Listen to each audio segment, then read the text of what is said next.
The Pointe-au-Chien Indian tribe has been working with Louisiana Sea Grant for several years to build community resilience in the face of such natural hazards. And in addition, efforts are underway to determine strategies for mitigating and adapting to climate change, which includes some nature-based approaches.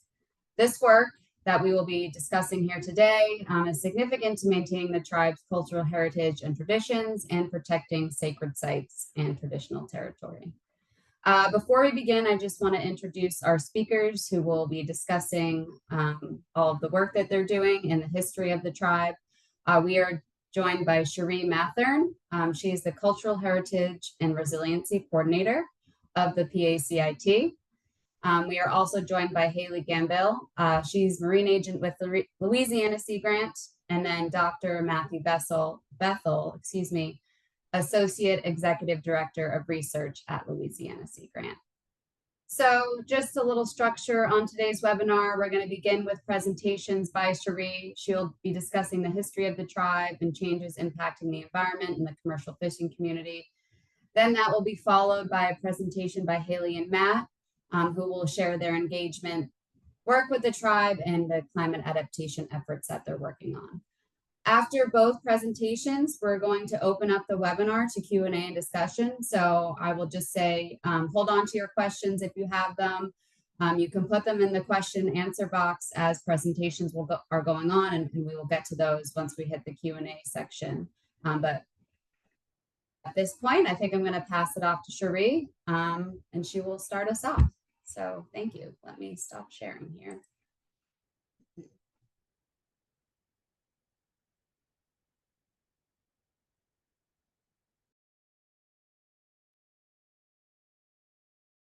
Great. Okay, let's see. I'm gonna go ahead and share my screen.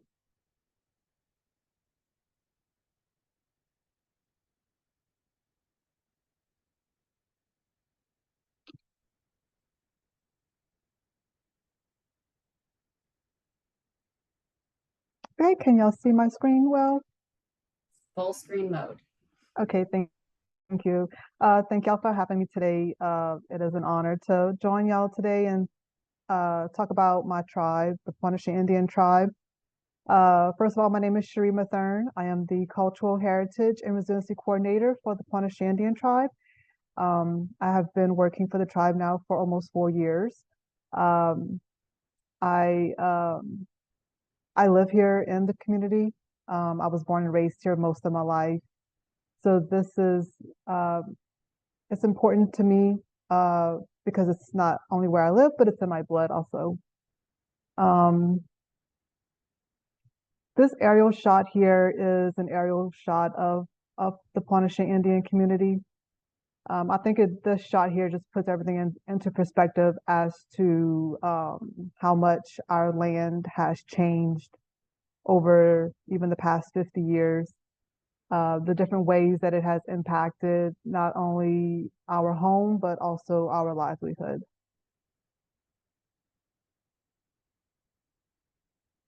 So our ancestors have inhabited this area for thousands of years. When the colonists came here, before it was even given a name, our people were here. Our people were very self-sustaining people. They lived off the land. They grew their own food. They caught things that they wanted to eat. They used the resources and the things that was readily available to them to construct palmetto houses. In this picture here, the mud and moss house in the picture previous it. So they were very self-sustaining. They lived off the land. They used everything that was here. And this photo shows just, the vastness of the trees, the things like that, the landscape on how things were back then.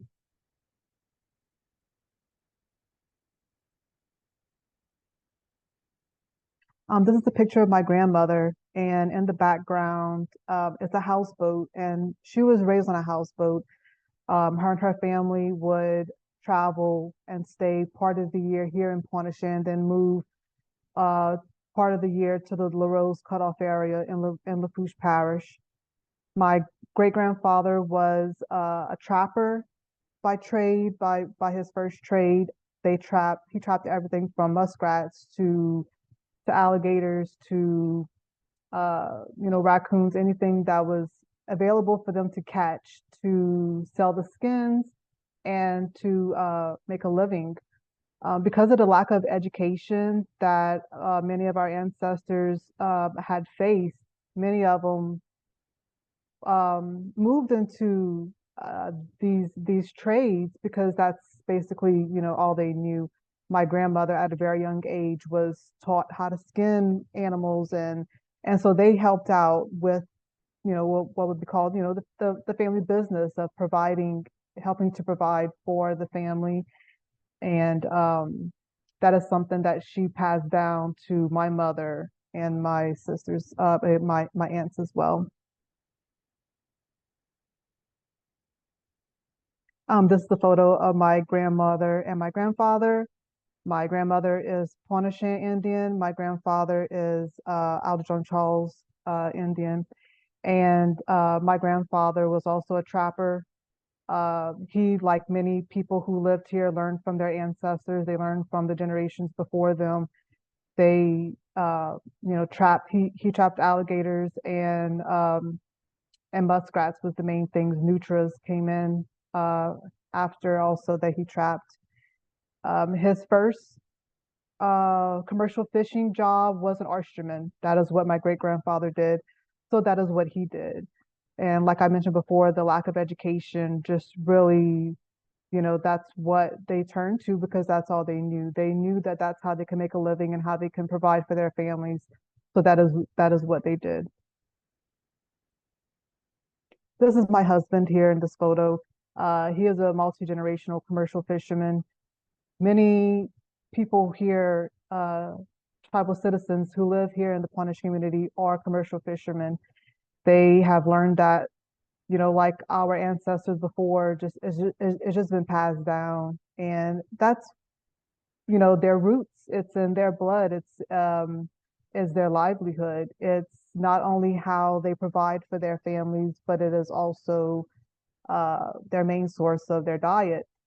So, things like shrimp, crabs, oysters, fish, that is a daily thing that we have in our diet. So fishing, commercial fishing, it fills us, with nutrition, but also with that's our heritage. That's who we are. That's what we know.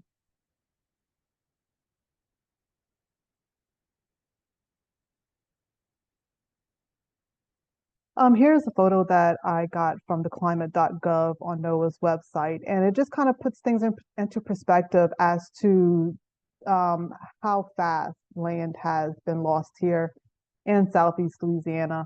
From 1932 to 2011, and from 2011, we're 12 years out from that, 13 years out from that. So I mean, it just shows how much the land has um, has been lost. With this loss of land, as well as commercial fishing is important to us, that is also connected to the land. It's connected to the land because that is where things like shrimp and crab, that's where they go to spawn and reproduce. So whenever we lose this vast amount of land at such a high rate, it also puts a strain on our commercial fishing abilities. Um, like trapping, like I mentioned before, trapping is no longer a way to make a living, mainly due to the land loss. So, we, it's very important for us to continue to fight to preserve our land and to stop further land loss, to help continue with our heritage. And this is another map just showing a different perspective. The yellow dot is where the Pointe-au-Chien tribal community is. The brown is everything that has been lost thus far.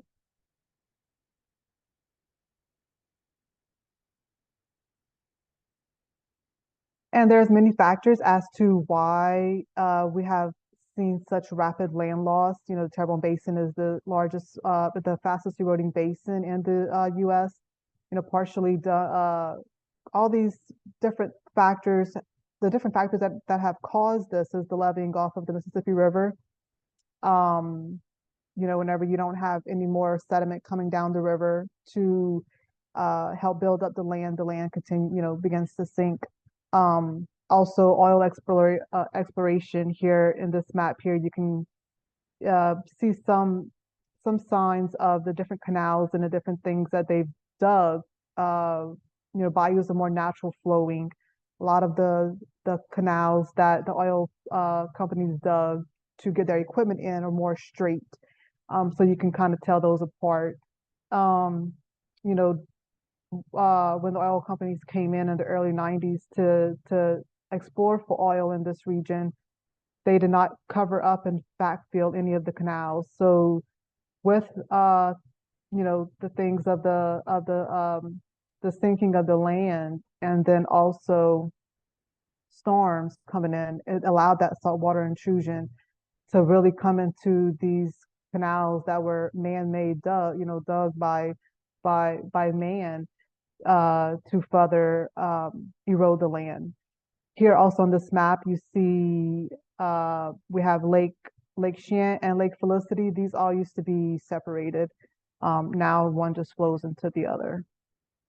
As I mentioned, with storms, Louisiana is no stranger to storms. This is a map of the different storms over the years that have come into the Gulf. And the most precedented one was Hurricane Ida in 2021 that hit our tribe community.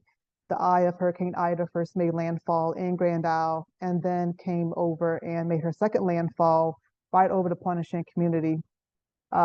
This was an unprecedented hurricane that my grandmother was 86 at the time, and that was the worst thing she's ever seen. She's lived here in this community, all her life, and that this has been the worst storm that she has seen. The amount of destruction that it has caused to not only the infrastructure, but to the land and the people's lives, it has really affected everyone still today. This is an aerial view of damage after Hurricane Ida. And this is something that the tribal community is still today, trying to rebuild, trying to get people's lives back together. And one thing I wanted to mention was that our tribal community, where we sit now, is not our original habitable area that our ancestors lived. They live further miles down from where we are now, but that place is no longer habitable due to the amount of the land loss there. So this is our tribal center, the office here, and then we have our address. And then also, if you would like to find out more information about the Pointe-au-Chien Indian tribe, we have a website at pactribe.com. You're welcome to take a look and learn more about the tribe. Thank you.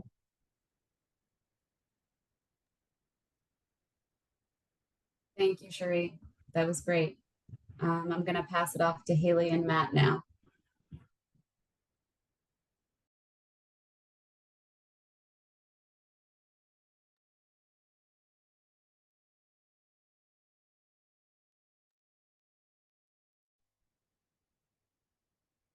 Can you see my screen?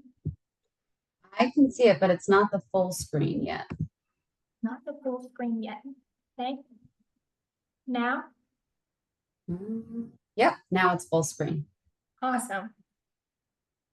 Awesome. Well, thank you for allowing us to have the opportunity to speak to you today. And I'm honored to be able to co-present with Dr. Matthew Bethel.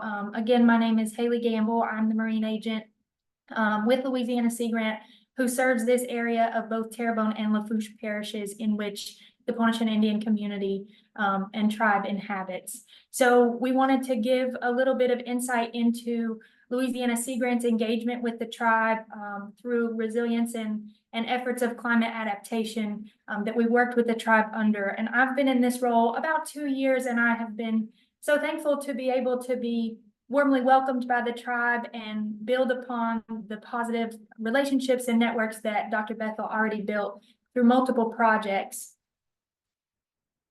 So, throughout this presentation, I'm getting ready to hand it off to Dr. Bethel to talk about some of the projects that he's been working over the past couple years with the tribe on.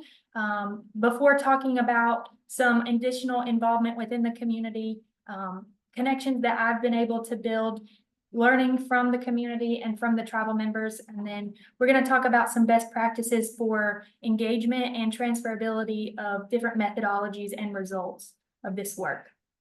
So I'm going to hand it over to Matt. Yeah, thank you, Haley, and thank you, Shannon and Kristen, for having us on this webinar. Really appreciate this opportunity to present and share with you all and about the work we've been doing with the tribe and with Cherie. And Cherie already mentioned about a lot of the challenges that the tribe faces as far as land loss, climate change impacts, and how they're trying to adapt to those changes. And the tribe has committed to adapting in place where the community is so far. And Cherie had mentioned how they've rolled up the bayou over generations, and that's one form of adaptation. And they're engaged in multiple efforts to try to increase their resilience to future storms. Cherie mentioned the devastating impact of Hurricane Ida as the latest reminder of storm impacts to this area. And so in those resilience efforts, we're committed as Louisiana Sea Grant, and Haley mentioned, to helping the tribe with its own resilience and adaptation strategies and efforts. And we're just going to highlight a few projects, as Haley mentioned, to show some of the work we do in collaboration with the tribe to increase its resilience. And this is one example of that. So this was a project done back, well, it was completed in 2020, but what we did was help the tribe identify an issue or a need that it had to increase resilience, and it's funded by the Gulf of Mexico Alliance through BHP Billiton, which is a global chemical company that wanted to give back and do something for the Louisiana tribes. So we worked with them, Gulf of Mexico Alliance, and what we did was, if you're familiar with, or if you haven't heard of the Coastal Resilience Index, that's something, it's a proven tool that is beneficial for communities in evaluating their risk and resilience that Louisiana Sea Grant and other Sea Grant programs around the country utilize in a facilitated workshop format. This tool has been implemented in communities across the Gulf, and it's typically led by a trained facilitator, like a Sea Grant facilitator, and takes usually about 2 to 3 hours to complete.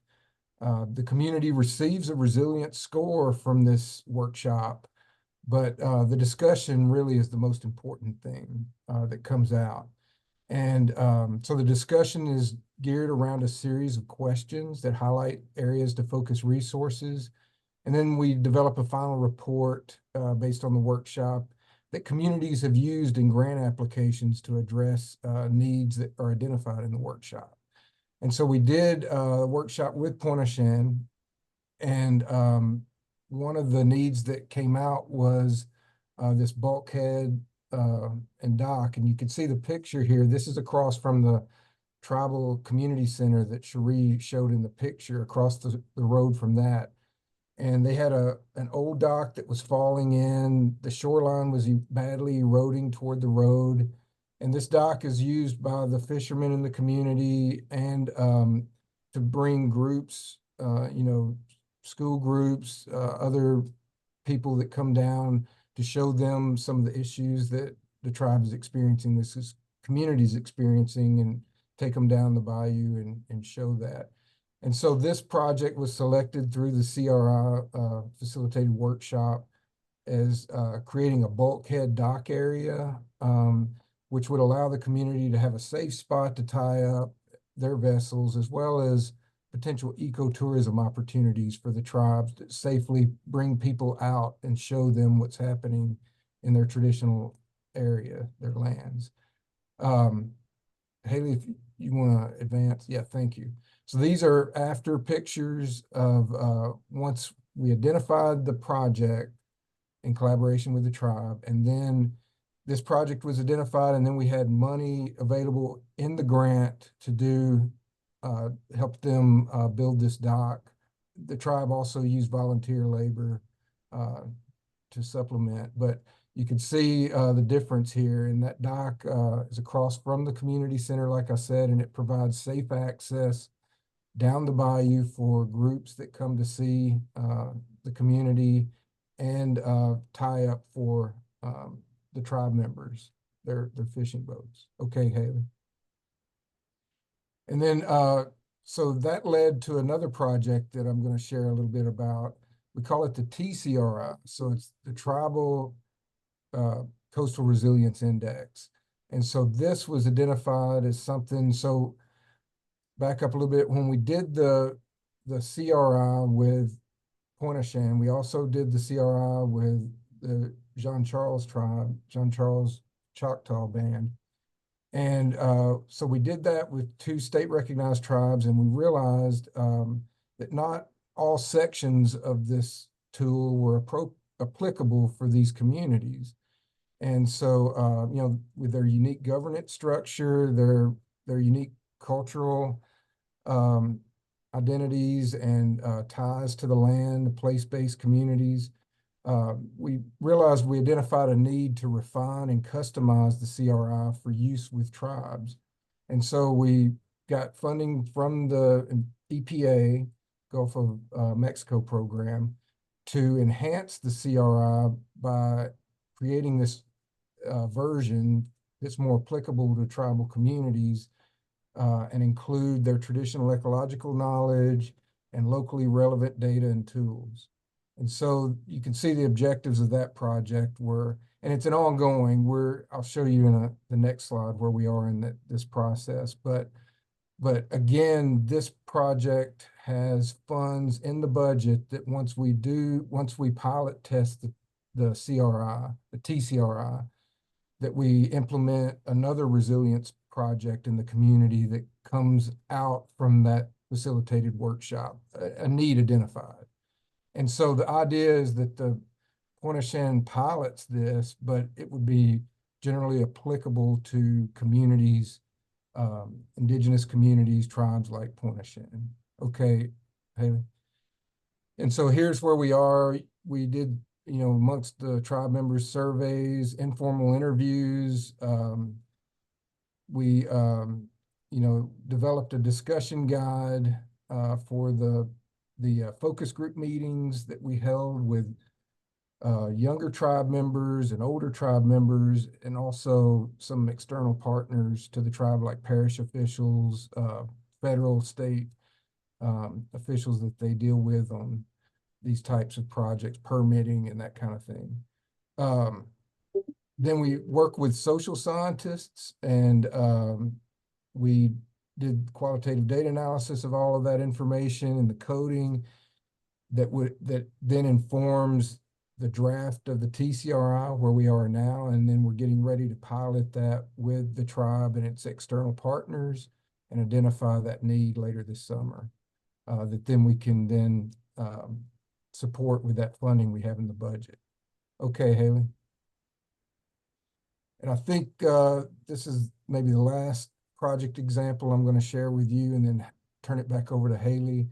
But, or maybe, yeah, I think this is the last one I head up on. But so there's a collaborative mapping with the Pointe-au-Chien tribe. So my background, besides research administration, is in mapping, remote sensing, GIS. And long ago, even before I came to Sea Grant in 2013, I've been working with the tribe on mapping their priorities based on their traditional ecological knowledge for, you know, what keeps their community sustained in this very changing, vulnerable system, and what contributes most to their vulnerability, their physical vulnerability in this system. And so through the years, been working with them, and the tribe would identify TEK experts, so members of the tribe that are respected and known for their knowledge of this ecosystem. So typically your fishermen, like Cherie was talking about, who know this area like the back of their hand. They've seen the changes over their lifetime, and they have a lot to share, as long as there are people that listen and value that knowledge, and we certainly do here at Louisiana Sea Grant. So been working with them to get that information into a format that they can then use for their own adaptation planning, their own resilience planning, and then also in a format to help communicate their needs externally to partners that potentially would provide support or funding to their resilience efforts. And so the way we do that is through the mapping you see here on the right. So learning all the traditional knowledge and then mapping priorities based on what's most important to them culturally, what's most important to them to protect, to help sustain themselves in this area, and what is being lost. And so we were able to work with modelers to also include sea level rise projections for this area. So we have scenarios of sea level rise projections included, combined with this map of their priorities, to show not only what contributes most to their sustainability, but also what's most vulnerable to being lost in the future. So the idea is then to help them identify where to put limited resources available for protection and restoration in this area. Okay, Haley. And then, Haley, did you want to cover this one? I'll let you do it, and I'll do the next one, and more outreach. Sounds good. And so what that all led to, and a lot of these projects are ongoing concurrently. It's not kind of a sequenced approach, but we take advantage of opportunities as they become available, and we integrate them with ongoing efforts. And this is one of those, the Gulf of Mexico Climate and Equity Pilot Project, through the Gulf of Mexico, NOAA's Gulf of Mexico Regional Collaboration Team, which Haley has been working with us a lot on this. And basically NOAA was looking to do something in its region. So this is the Gulf of Mexico region. NOAA has 8 regional collaboration teams that are each doing projects focused on enhancing resilience, climate and equity, and getting NOAA data tools and services. So, big federal government NOAA data tools and services to be applicable at the local level for a community like Pointe-au-Chien. And so working with the Gulf of Mexico Regional Collaboration Team, we identified this project with Pointe-au-Chien that really leverages the TCRI effort Louisiana Sea Grant's been doing, and the other efforts I've mentioned, the mapping and everything, the sea level rise modeling, and introducing the tribe to NOAA, and across, there's NOAA fisheries represented on the team. There's NOAA, there's the Weather Service, climate folks with NOAA. And so all those data tools and services getting together, getting to understand what the challenges are for Pointe-au-Chien. So bringing them down on the ground, taking them out in the boat, showing them what kind of Cherie has touched on in her presentation. So getting them to understand, but then it's a two-way transfer of knowledge, because then the NOAA folks are sharing, okay, these are data tools and services we have available. How can we make them more applicable to your needs at the local level? And so this, Haley just shared this slide, is one example of what that collaboration, what's coming out of that collaboration. And again, Pointe-au-Chien is a pilot study, but what we're doing is setting up a methodology for NOAA to engage at the community level that can be replicated across other communities in the Gulf. And so this is one thing that we found, one way NOAA could help the tribe. And it's the tide prediction services, data services that NOAA's data buoy, I forget what it's called. Anyway, the NOAA data buoys generate the data and at the tide gauges, and how that could be more useful, could be made more useful for the fishermen with Pointe-au-Chien. And so what we talked about, so yeah, you see there in the slide, so there was a representative from NOS, NOAA Ocean Service, Tides and Currents, and we partnered her with the parish, and she was able to help the tribe get more timely and more relevant, locally relevant tidal information and water level information, which previously was out at Grand Isle, which is, several hours away. And the reason that's important is because the fishermen know that when the tide switches, that's when the shrimp run. And if they could better time going out fishing when the tide is switching, then they could potentially catch more shrimp, which is an economic incentive. And so there was some water level data on the floodgates you see there in the photo.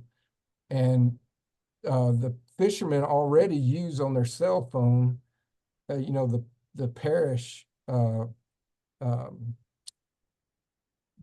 floodgate information from the parish on their cell phones with an app. So NOAA, we didn't want to recreate another app or a tool because there's so many out there that fishermen wouldn't even be familiar with or use. So Grace, there you see in the picture from NOAA, was able to work with the parish to get the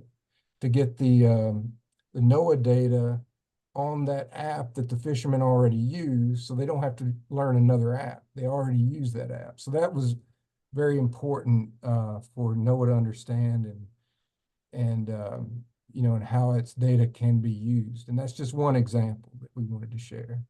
Okay, Haley.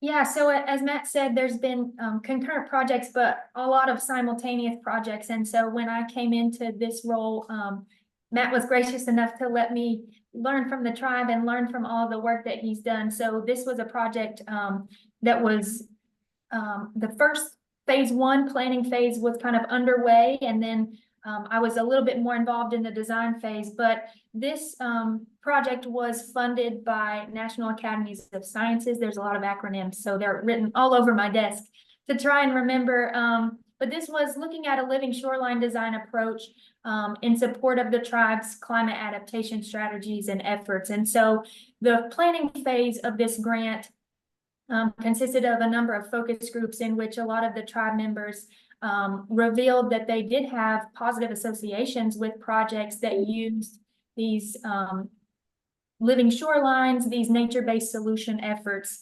And there's even a quote here that living shorelines in the community could really help.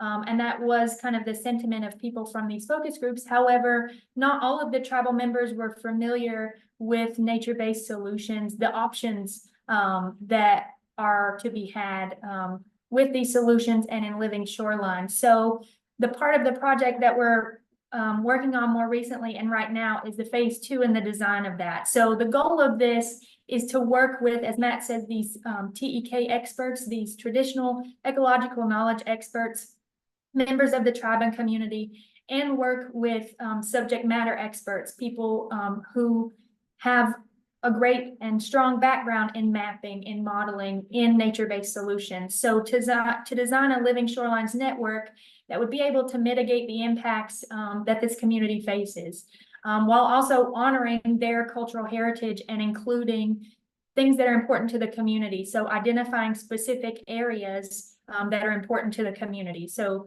identifying those areas and also identifying what types of living shorelines or solutions are suitable for those locations. And all throughout this, of course, we're engaging the tribal members and SMEs, the subject matter experts, in a process where we're learning from each other. And another objective of this was to have an analysis of all of the legal and regulatory requirements and how we measure success for living shoreline. So Louisiana's legal team has been instrumental in helping with this as well. I wanted to also talk about just some additional education that I've been involved with the tribe, other efforts, and just connections with the tribe that I've been fortunate enough to make during my time so far in this role. So the Indian tribe every year has a culture camp, and so Cherie is very involved with this, as well as other members of the community. But one of the things that came out of the Climate and Equity Project and pilot program was that these tides and currents and the Weather Forecast Office was shared at culture camp. So kids who were involved with culture camp were able to learn about this challenge that was faced for the fishermen, but they also got to have this data and learn about National Weather Service and some of what NOAA does. Through this project, Ocean Service Deputy Paul Scholes also visited, and he was great to work with and meet, and he really enjoyed lunch, as I always do as well. But it really resonated, the social impact of climate and extreme weather, for him to come down. And he even said, you know, he wants to make it a priority to visit other pilot projects, and he had a great time just learning from the community and setting foot in this area. Another thing that I get to do in extension while learning from the people of the community is also identifying challenges that they have, or supplying these tools or programs that Matt mentioned that might be beneficial to them. So one of those identified challenges was that younger fishermen or younger community members going into the fishing industry, and also current fishermen, were kind of in need of some business training. So we did a little bit of brainstorming. I did with Cherie and with tribal elders to talk about what would be important for them to learn. And we had some old material that I was able to reformat and translate to talk to them about the importance of business planning, what permits they need to do what, the importance of saving, the importance of taxes. And we got to have a good discussion about all of those things. So we had that training that was in March of this year. So you can see that picture in the top right corner. And the last thing I'll talk about is something that's near and dear to my heart because it's been so much fun. So Pointe-au-Chien is a French immersion school within the community. So they're now just up the road from that community center, that the picture that Cherie showed you. And so we were able to get them status through the Office of Marine Sanctuaries as the first Ocean Guardian school in Louisiana. So this is funded by GOMA. They had the money to allow us to apply for them to be an Ocean Guardian school. And what they're doing is building a native plant garden. So they're learning about native plants from their culture. This is also fostering that early connection for kids in the community with their environment and understanding the challenges that they face, but also just what's around them outside every day. So to kind of end us today, we wanted to talk about some just general best practices for working in co-production when you're working with traditional ecological knowledge and working with these communities. And I think Matt made this slide for me, but he put the first one I think that was most important to me was spending considerable time in these communities to build trust and understand each other and build these partnerships. So listening and learning, because it is a reciprocal knowledge transfer. I often just find myself driving down to the community center, walking in and seeing who's there and being able to talk with them. And I have learned a lot from them about the challenges they face, but also their culture. And so there is a commitment to sustained engagement and outreach with the tribe and also with other members of the community, the parish at large. So I'll kind of give it back to Matt to talk about his takeaways as well.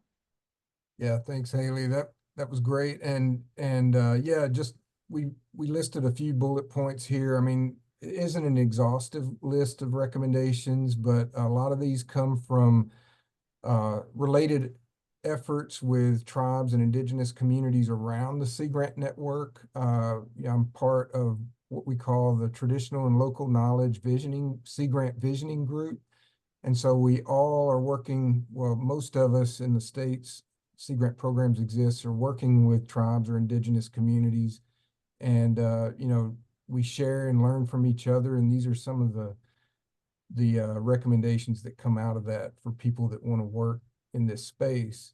And yeah, Haley mentioned it. And then, you know, committing to sustain engagement and outreach. I mean, that's what you got to do to build trust with the communities.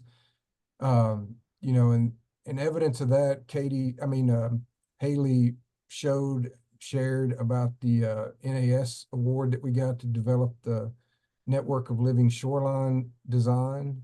And that all came about because the tribe saw that opportunity and came to us and asked us to lead that and submit the proposal and worked with us on the proposal. It was their initiative, and that comes from knowing us and knowing how we work and that trust relationship that we have, that they wanted us to do that. And we were successful in it. And, you know, we're working toward developing that design with them in collaboration now. You know, the other bullet you see there, understand that other cultures have different concepts of time, start early.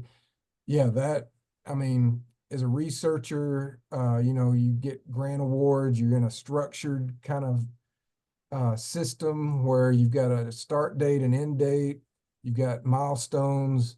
But, you know, the key thing I would share from my experience in working with Pointe-au-Chien and other communities like Pointe-au-Chien as a researcher is just to be flexible as much as you can. You know, I'm fortunate to be with Louisiana Sea Grant in a program where we have the ability to be somewhat flexible because, you know, their job, I mean, they're commercial fishermen, like Cherie said. So this is just something, you know, it's not their main job, but it's something they're committed to. And so they'll work with you, but you have to work with them and understand that they don't work on, you know, the academic timeline. And maybe they're, you know, they're out fishing. You got to work around the shrimping seasons. You know, you got to understand they're busy at certain times of the year, getting their boats ready, you know, and just work together to plan field work like that. And,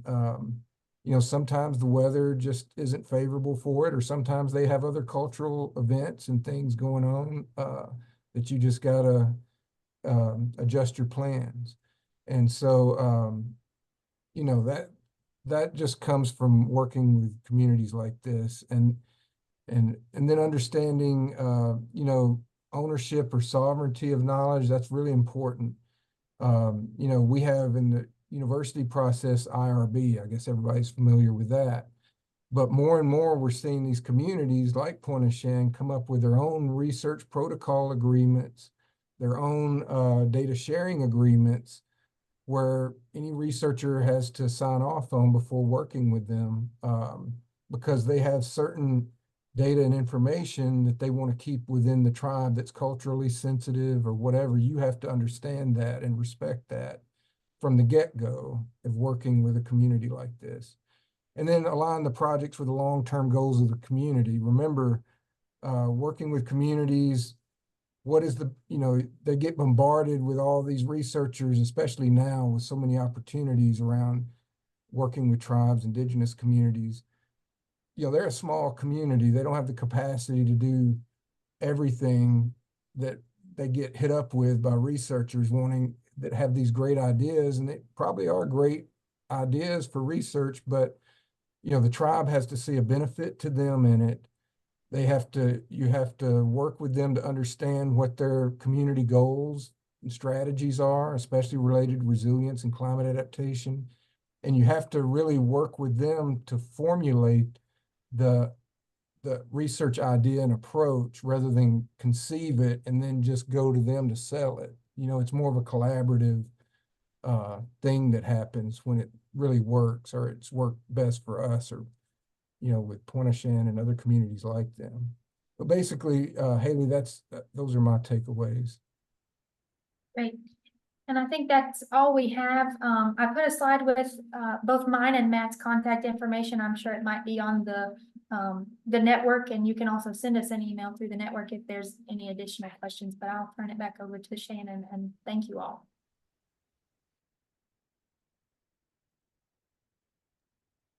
Thank you, Haley. Thank you, Matt. That was a wonderful presentation. It's great to see all the work that's being done. And again, thank you, Cherie, for giving us a history of the tribe and just giving us some background information. Right now, I'm going to open it up to Q&A. You're allowed to raise your hand, although, okay, I'll be able to see you if you raise your hand. Just wanted to make sure. And then you could also put your questions in the Q&A. We do have one question that popped up. I believe it's for probably Haley or Matt, but I mean, either of you, whoever has a response, by Honorura Barras. Have you been able to make any progress with CPRA to incorporate any of this work, methodology, or projects into the master plan or its process?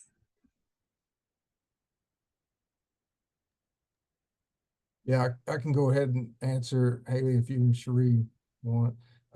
Hey, Honora, good to hear you on here. I can't see you because I only see us, but yes. So you know, I worked with Honora years ago when I was at UNO before coming to Sea Grant, and CPRA actually well, they saw value in this type of work where you're working with communities and understanding their traditional ecological knowledge and then mapping it.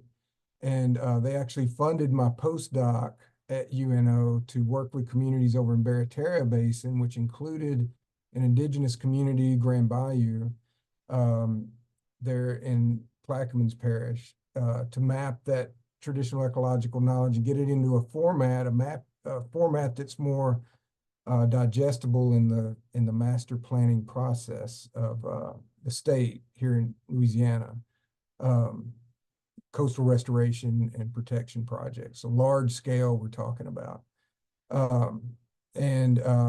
You know, we kind of evolved that process since then with these other grants that we've got with Pointe-au-Chien and other communities.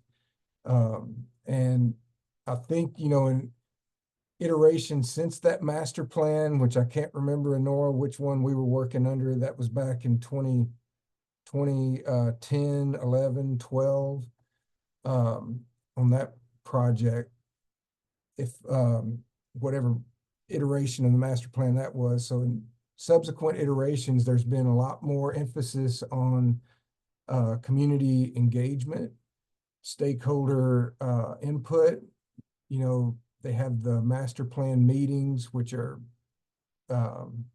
community meetings, which you get up and you say your piece and you don't ever know what happened. I think there's been more engagement in that, but yeah, I don't know that CPRA has included this type of mapping into the process, but definitely more recognition. I think they've included more social scientists in subsequent iterations of the master plan. And, you know, hopefully, you know, I'm not saying that was all due to the work we did back with Grand Bayou and other communities, but hopefully it did influence them to recognize that need for more meaningful input opportunities for communities in subsequent master plans. Awesome. Thank you. Thank you, Matt. We do have a raised hand by Eva. Should be, here we go. Are you able? Oh, there you go. Hi, can you hear me? Yes. Hi, my name is Eva Tesfaye. I'm a reporter for New Orleans Public Radio. I was just wondering, this question's for Cherie. I was just wondering if the tribe considered relocation at all, given, you know, that's what Ilja Jean Charles did. And what went behind the decision to rebuild and build resilience instead? Thank you for your question, Eva. Yes, like the island tribe did, they decided to relocate instead of our approach where we have decided to adapt in place. Choosing to adapt in place is something that we chose, you know, not even giving it a second thought to relocate somewhere else, because, you know, this is we have strong connections to the land. We feel that by staying here and adapting in place, we're able to pass down our knowledge more readily to our youth. This, like I mentioned before in my presentation, this land, it's in my blood. It's everything about it. Being able to walk out your house and get in your boat to go fishing, that's something you can't do if you move to another place. Moving to another place, you're out of your community, you're out of your natural surroundings, you're out of everything that you know. So it's a big adjustment. And, yeah, we do face challenges, with storms, but we feel that being able to rebuild more resilient and building more fortified homes will help to ensure that younger generations are continuing to stay in their ancestral environment, and have that passed down to them. Thank you. Thank you for your question.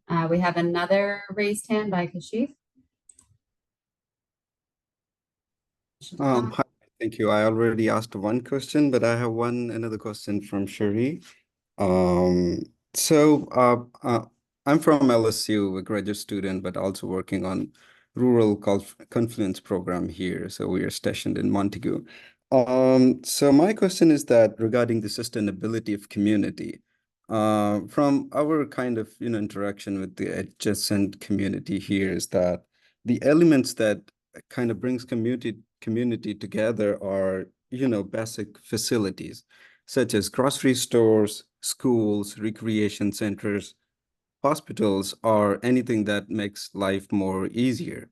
Given the conditions and the current situations here in the South Turban Parish, it's kind of really declining, all of these things that I've mentioned. So what do you think, like how important these things are, and do they really exist in Lower Pointe-au-Chien or in Pointe-au-Chien in general, the elements of community, and what are your thoughts on it? How important they are, and are there any things that are being done to bring them back? Thank you. Thank you, Kashif. Yes, so community is very important to us. We had our local elementary school, Pointe-au-Chien Elementary, that was closed. And, after much efforts to get it put as a French immersion school, it was shut down by the Terrebonne Parish School Board. So it's ultimately closed. And we feel that these things, like a school in a community, grocery stores, these types of places, they help to hold the community together. And, whenever you have these places that are closed, these things that are taken out of the community, a lot of people go with it. So with that, we decided to go straight to the state and to get help to open up a French immersion school. So we do have a French immersion school that we recently opened up. The first year, the first school year was just completed. And so that's called École Pointe-au-Chien. So it's the first indigenous francophone school here in Louisiana. Like I was mentioning with the destruction from Ida, unfortunately Ida closed down. The destruction ultimately caused people to not, to make decisions to not reopen up businesses here. So that has been a bit of a strain with having to go further for things like groceries. But by having those things in our community is very much needed and is very much what will hold our community together. Community for us also includes being around our families. A lot of the people down here are all related. We're all, everyone knows each other. So by having that community also with one another and being able to have people who share the same things as you, the same needs and the same wants, it's good to be around that. But hopefully with the future we can bring more of those back, like we have with the school in our community.